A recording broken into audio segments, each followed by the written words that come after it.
Assalamualaikum warahmatullahi wabarakatuh. Salam satu Tuhan kepada Allah Subhanahu wa Ta'ala dan Muhammad Rasulullah Shallallahu Alaihi Wasallam. Arti nalar dan tanpa nalar. Nalar membutuhkan akal sehat barulah logika tanpa halusinasi. Sedangkan tidak memiliki nalar artinya menggunakan logika dan halusinasi barulah kedua adalah akal. Maka dari itu manusia tanpa nalar bisanya menghujat, berdusta atau menipu atau memfitnah, membunuh, serta membeklokkan dari kebenaran. Dan tertutup dari kebenaran walaupun ada dalilnya. Al-Quran diperuntukkan untuk manusia yang menggunakan nalarnya dalam beriman. Sedangkan Injil palsu yang dibawa oleh penjajah Belanda diperuntukkan yang tidak memiliki nalar. Makanya Kristen Indonesia menjadi manusia pengkhianat Injil. Demikian Kristen dengan kebodohannya. Di mana nalarnya? Apakah Yesus itu Allah? Cuma Kristen bolot yang anggap Yesus yang manusia dianggap Allah. Mari kita bandingkan. Menurut Al-Quran, yang pertama sangat jelas. Yesus yang manusia dianggap Tuhan dan disembah. Nalarnya di mana? Kebodohan utama yang menggunakan kitab atau buku-buku catatan yang dibawa oleh penjajah Belanda. Allah sudah menjelaskan dalam Al-Quran bahwa orang Yahudi tidak membunuh Nabi Isa alaihi salam. Beliau tidak disalib. Namun orang lain, yang Allah serupakan dengan Nabi Isa, itulah yang disalib.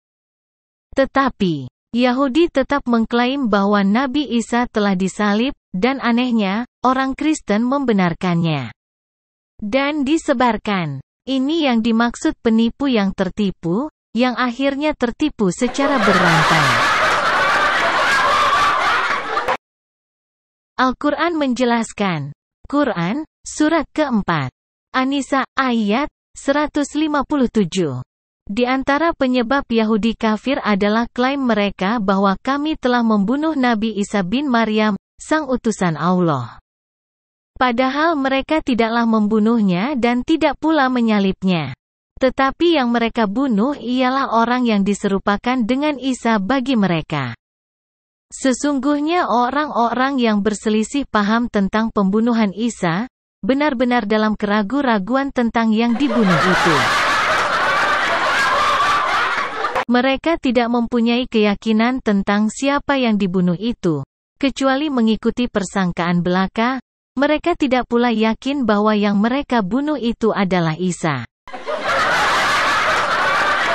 Quran, surat keempat, An-Nisa, ayat 158.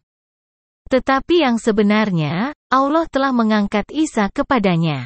Dan adalah Allah Maha Perkasa lagi Maha Bijaksana. Jelas Al-Quran dengan bahasa Arab dan Injil asli ditulis dengan tinta emas dalam bahasa Aramaik dari Yesus dengan bahasa Yesus. Dengan tegas menjelaskan bahwa Nabi Isa tidak dibunuh, tidak disalib, tapi Allah selamatkan jasad dan ruhnya, dengan Allah angkat ke langit. Dan Yesus tidak pernah dimatikan oleh Allah Subhanahu wa Ta'ala. Jadi jangan mau dibohongi.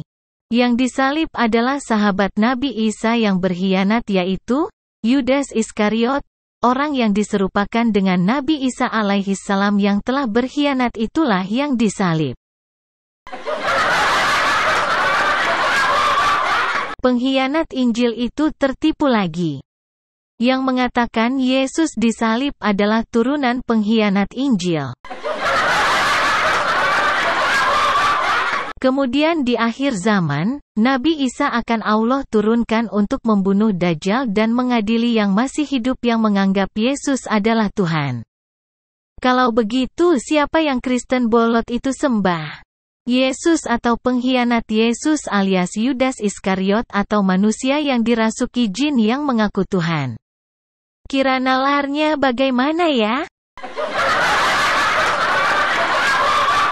Menurut Injil asli, Yesus itu adalah orang Muslim.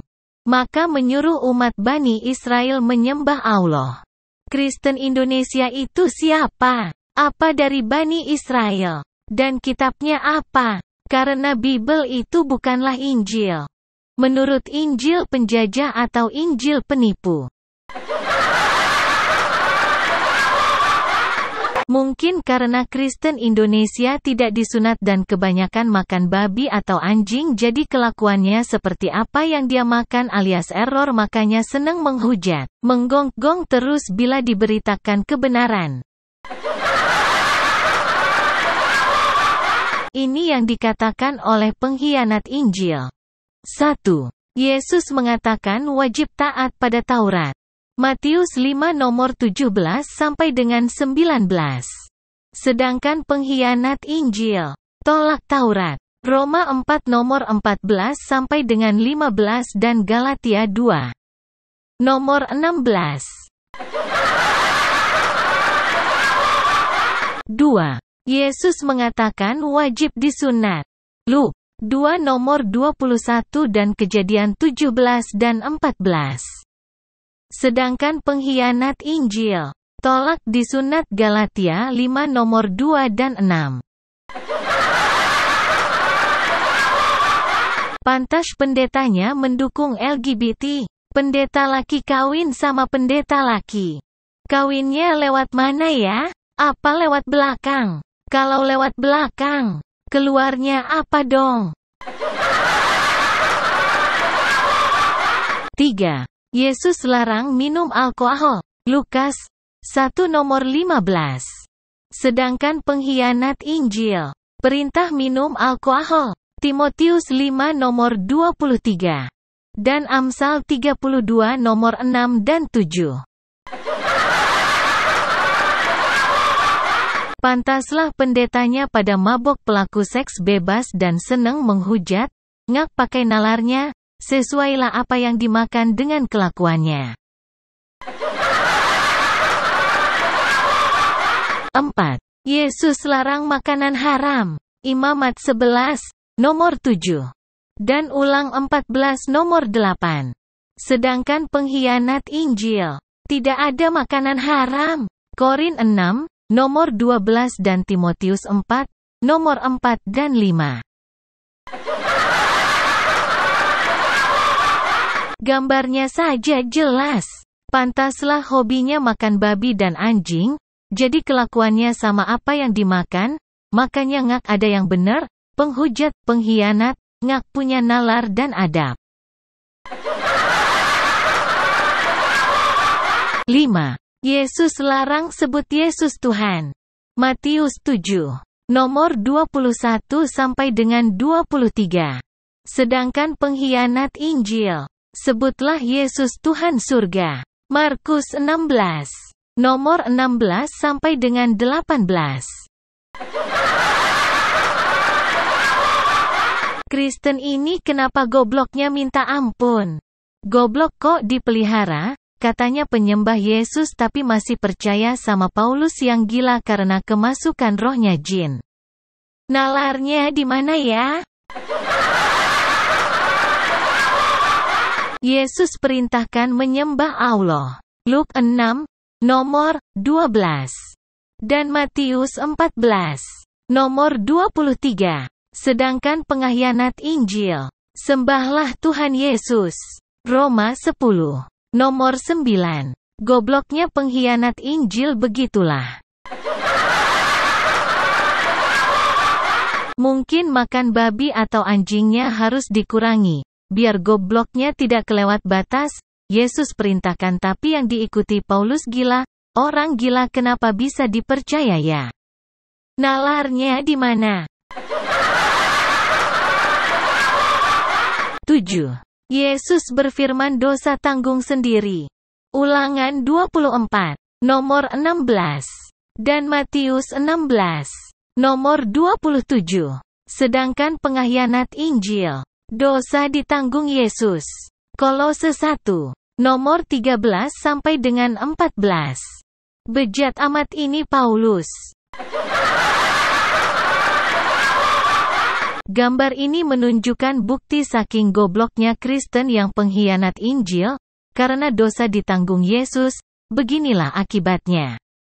LGBT, mabok, seks bebas, nipu, bunuh.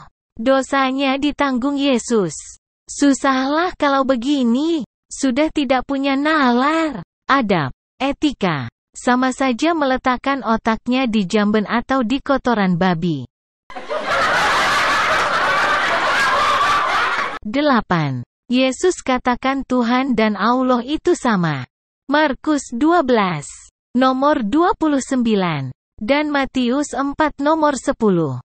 Sedangkan pengkhianat Injil, Tuhan dan Allah itu beda. Korintus 8, nomor 6. Paulus itu Tuhan apa pengkhianat Yesus? Ingat, orang munafik lebih biadab atau bahaya dari orang kafir, karena orang kafir statusnya jelas yaitu pendusta dan pengkhianat. Jadi begitulah Kristen dengan kebodohannya. Sudah manusia disembah dianggap Tuhan yang disalib. Tapi tidak tahu siapa yang disembah, ternyata yang disembah pengkhianat Injil. Yang menyerupai Nabi Isa, yang ngaku Tuhan karena disusupi jin. Wassalamualaikum warahmatullahi wabarakatuh.